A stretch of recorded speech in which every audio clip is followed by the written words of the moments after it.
தருமபுரி அரசினர் பொறியியல் கல்லூரியில் இரத்த தான முகாம். 120 யூனிட் ரத்தம் வழங்கி மாணவர்கள் அசத்தல். தருமபுரி அரசினர் பொறியியல் கல்லூரியில் செயல்படும் இளைஞர் செஞ்சிலுவை சங்கம் மற்றும் நாட்டு நலப்பணி திட்டம் சார்பில் அரசு இரத்த வங்கி மற்றும் சோலைக்கொட்டாய் அரசு ஆரம்ப சுகாதார நிலையம் இணைந்து இரத்த தான முகாம் மற்றும் மாணவர்களுக்கு முழு உடல் பரிசோதனை முகாம் கல்லூரியில் நடைபெற்றது. இம்முகாமில் கல்லூரி முதல்வர் முனைவர் சுமதி தொடங்கி வைத்தார். மாவட்ட தலைமை மருத்துவமனை இரத்த வங்கி மருத்துவர் கன்யா தலைமையில் மருத்துவர்கள் குழு முகாமில் கலந்து கொண்டனர்.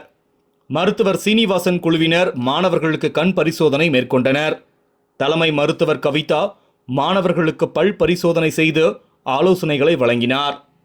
வட்டார மருத்துவர் அலுவலர் மருத்துவர் தேவி, சோலைக்கொட்டாய் அரசு ஆரம்ப சுகாதார நிலைய மருத்துவர் நிவேதா, நடமாடும் மருத்துவர் குழு மருத்துவர் ஸ்ரீகாந்த் ஆகியோர் மாணவர்களுக்கு பொது மருத்துவம் பரிசோதனைகளை மேற்கொண்டு ஆலோசனைகளை வழங்கினார்.